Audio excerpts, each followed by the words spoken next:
শুভ সন্ধ্যা সুপ্রিয় দর্শক মন্ডলী, ইসকন টিভির বিখ্যাত ও জনপ্রিয় লাইভ টক শো ভাষা মজা অনুষ্ঠানে আপনাদের সকলকে জানাচ্ছি সাদর সম্ভাষণ, কৃষ্ণপ্রীতীয় শুভেচ্ছা। আমি মিস্টার সর্বনাশ অধিকারী। মাঝে মাঝে দু একটু বেচাল পারি। দর্শক, আজকের টক শো ভাষা মাজা অনুষ্ঠান আপনার সাথে পরিচয় করবো ভুবন বিখ্যাত দুই যোদ্ধা। ও ওই যোদ্ধারা ইতিমধ্যে চলে এসেছে।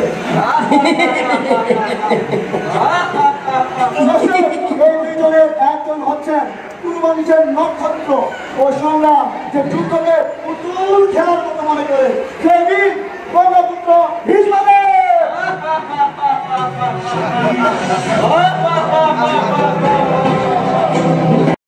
মহারাজ সুবলের পুত্র, যার বুদ্ধি ও কপটতা শকুনের মতো তীক্ষ্ণ, সে কেউ নয়, মহারাজ উচ্চকি বাবা শকুনি।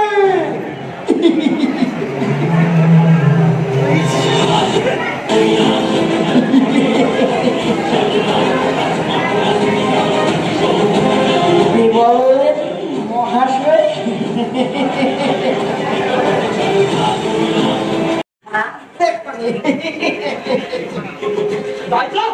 তাই তো আমি ভুলে গেছি, ওই যে মহাকুচক্রী। কি বলেন মহাশয়? আমি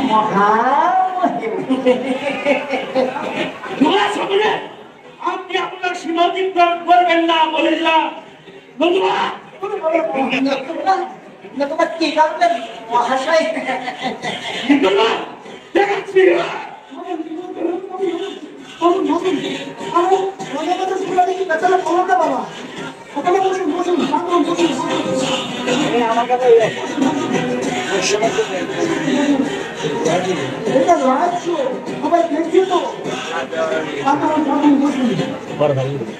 মন্ডলী, আমরা আমাদের লাইভ টক শো ভাষা মাজা শুরু করতে যাচ্ছি। আপনারা যদি মহামহিম ভীষ্ম অথবা মামা শকুনির সাথে সরাসরি কথা বলতে চান, তাহলে আমাদের স্ক্রিনে নাম্বারে যোগাযোগ করুন। আমি আপনাদের নাম্বারটি আবারও স্মরণ করে দিচ্ছি। নাম্বারটি হলো 0167, মনে করে তিনবার দিবেন। আর যদি ইমেল করতে চান, তবে আমাদের ইমেল ঠিকানাটি হলো www.hi-hi.com। আর যদি মেসেজ করতে চান, তবে সেই মেসেজটি হয় মহামহিম ভীষ্মের জন্য, তবে ঠিক শুক্রের জন্য, তবে এস লিখে প্রশ্ন পাঠিয়ে দিন 0000 নম্বরে। আপনার বসুন। তো দর্শক, আমরা আমাদের মূল অনুষ্ঠানে ফিরে যাই। বসুন। তো আমরা প্রথমে যাব মামা শকুনির কাছে। আপনি আপনার বোন গান্ধারী বিয়ের পর থেকে পাণ্ডবদের প্রতি এত হিংসা পরায়ণ ছিলেন কেন? আমার বাবা সুবল এই পুরো ভয়ে আমার আদরের ছোট বোন গান্ধারীর বিয়ে ঠিক করে অন্ধ ধৃতরাষ্ট্রের সঙ্গে। আমার সবসময় আলোকে সাথী করে থাকতো, সেই বোন আমার আজ জীবনের জন্য চোখ বেঁধে রাখার ব্রত নিয়েছে। তারপর থেকে আমি এই পুরো বংশটাকে ধ্বংস করার বলেন কি মহাশয়?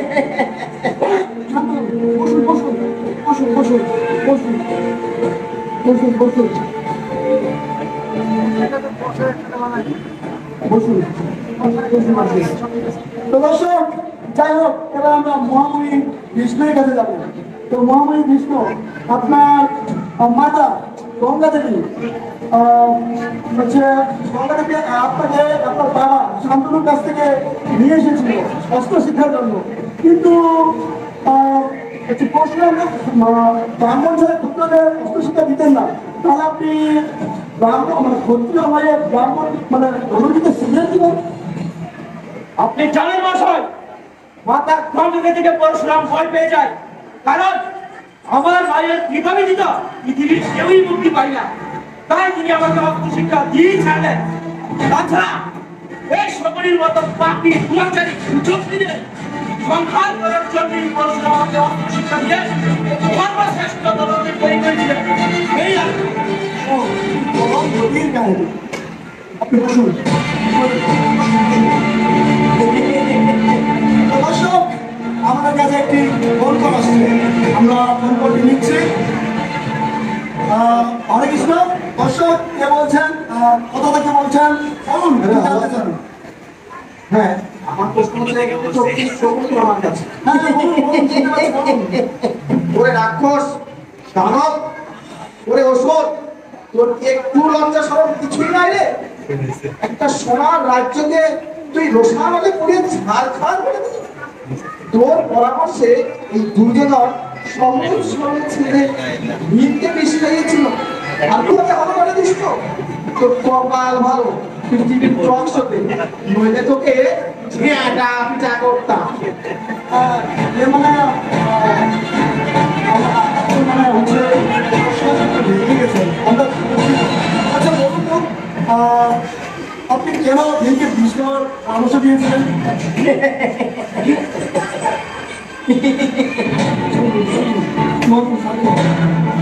কি খারাপ করলাম মাথা আমার, আপন ভালো তো পারলেও বোঝে।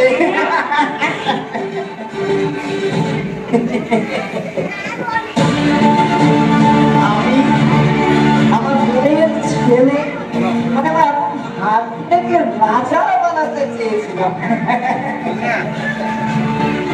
তবে ভাগ্যেও রাজা হলো আর আমার কত মর্যাদা বৃদ্ধি পেল। এটাই তো ধর্ম মূর্খ সোনালি।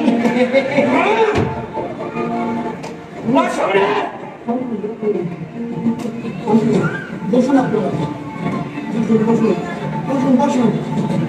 দর্শক, আমাদের কাছে আরেকটি ফোন কল আসছে। হরে কৃষ্ণ। দর্শক, কে বলছেন, কোথা থেকে বলছেন, বলুন, কি জানতে চান? আমার প্রশ্ন এই মহাময় বিশ্বের কাছে।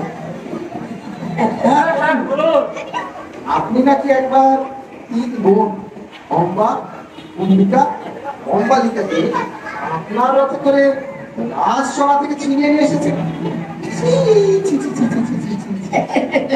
তাও আপনার ছোট ভাইয়ের জন্য একজন হলেই তো যুবতী রাজকন্যাকে এই লজ্জা কোথায় রাখি? মানে মহামণি আপনাকে নিয়ে আমার আপনাদের ব্যাপারটা কি বলুন? ভ্রমণ, আমি মোটেও আমার রাজকন্যাদের দৌড়াতে চাইনি।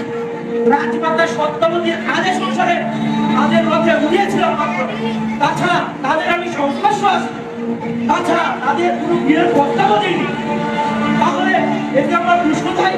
ছোট ভাইয়ের জন্য তো বড় ভাই পাত্রী বাছাই করে আনতেই পারে। হ্যাঁ হ্যাঁ, এখানে দোষের কি আছে? ছোট ভাইয়ের জন্য তো বড় ভাই কিছু কথা নিয়ে আসতেই পারে, এটাই তো পরম্পরা। আরে কি বলেন মহাশয়, এক ভাইয়ের জন্য একজন হলেও তো হতো, তাই বলে তিনজন। আসল কথা হচ্ছে মহামহিমের বিয়ে করার ইচ্ছে ছিল নাকি?